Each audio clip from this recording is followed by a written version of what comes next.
Shalom semuanya, selamat pagi untuk anak-anakku yang Ibu kasihi di dalam Tuhan kita Yesus Kristus.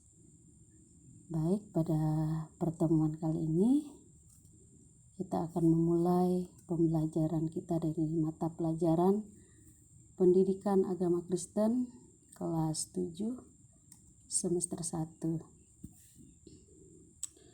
Baik, adapun kompetensi dasar 3.1, memahami Allah mengampuni dan menyelamatkan manusia di dalam Yesus Kristus. Adapun tujuan pembelajaran yang pertama, peserta didik dapat memahami arti mengampuni dengan berbagi melalui pengalaman bagaimana mengampuni dan diampuni.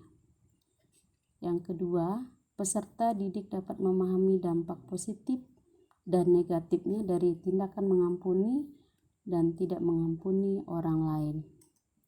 Dan yang ketiga, peserta didik memahami makna pengampunan. Kita akan masuk ke dalam indikator. Yang pertama, menyebutkan pengampunan Allah kepada manusia. Yang kedua, mendeskripsikan pengampunan Allah dalam Perjanjian Lama dan pengampunan Yesus Kristus dalam Perjanjian Baru. Yang ketiga, menjelaskan pengertian pengampunan Allah dan pengampunan manusia. B. Memahami pengampunan. Mengampuni artinya kita memaafkan seseorang atas kesalahan yang dilakukannya dan tidak mengungkit kesalahan itu lagi. Pada kenyataannya, cukup sulit untuk melakukannya. Mengapa? Karena setiap orang memiliki sifat egois atau keakuan yang cenderung menempatkan dirinya sebagai orang yang paling benar, sedangkan orang lain selalu menjadi pihak yang salah. Mengapa demikian? Karena kita selalu tergoda untuk melihat ke dalam diri kita saja. Kita berpikir dari sudut kita sendiri dan lupa untuk berpikir dari sudut orang lain. Jika terjadi masalah pertikaian dengan teman, kita cenderung menyalahkan teman tanpa mau bersusah payah, mencari tahu mengapa dia marah kepada kita, padahal kemungkinan ada perbuatan yang tidak berkenan baginya. Banyak orang mengira mengampuni itu berarti melupakan masalah, merelakan kesalahan orang lain, membebaskan diri dari kebencian, dendam, dan marah. Sebenarnya mengampuni itu adalah perbuatan yang terutama kita lakukan untuk diri kita sendiri tanpa melupakan orang lain yang menyakiti kita. Pengampunan adalah sebuah keputusan dari hati, dan mengampuni tidaklah mengubah masa lalu, melainkan mencerahkan masa depan. Artinya, pengampunan yang diberikan tidak berarti menghapus masa lalu, karena semua sudah terjadi. Dengan mengampuni, seseorang dibebaskan dari beban kebencian, dan hati terasa damai. Apakah mudah untuk melupakan rasa sakit hati kita? Dalam beberapa kasus, sangat sulit menyembuhkan luka hati dan rasa benci. Tetapi perlu diingat bahwa pengampunan itu dapat berarti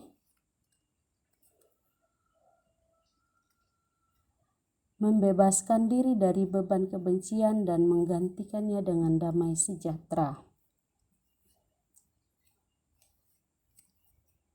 Ini ada satu ilustrasi yang bisa kita pelajari atau kita lakukan nanti sendiri di rumah. Kamu boleh mempraktekkannya. Coba kamu ambil segelas air putih dan tuangkan kopi kental atau teh sedikit demi sedikit. Lama-kelamaan air putih akan berubah menjadi kuning atau teh dan hitam untuk kopi. Seperti itulah hatimu, diubah dari putih menjadi hitam. Kamu tidak ingin hatimu pekat seperti kopi, bukan? Coba nanti kamu praktekkan sendiri. Yang kedua, pengampunan itu dapat tidak berarti kita bersedia terluka untuk kedua kalinya. Contoh dari tokoh Yusuf, dia memastikan bahwa saudara-saudaranya telah berubah dan dia tidak akan menjadi korban untuk kedua kalinya. C. Bagaimana mengampuni? Dalam kisah Yusuf dan saudara-saudaranya, ia sadar bahwa dahulu ayahnya terlalu mencintai dan mengistimewakan dirinya. Hal itu menyebabkan saudara-saudaranya iri hati dan membencinya.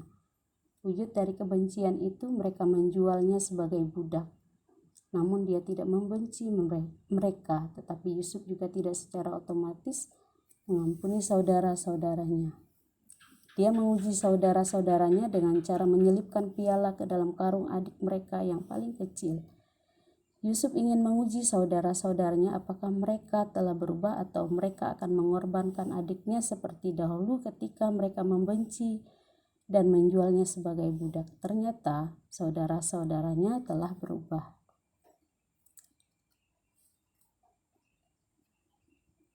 Jadi, pengampunan yang kita berikan kepada seseorang hendaklah lahir dari niat baik dan ketulusan hati kita.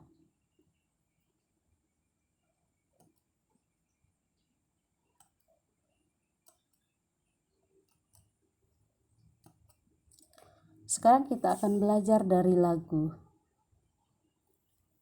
Nanti kalian nyanyikan sendiri lagunya sambil merenungkan arti yang berkaitan dengan pengampunan. Apa yang dikatakan lagu ini mengenai pengampunan?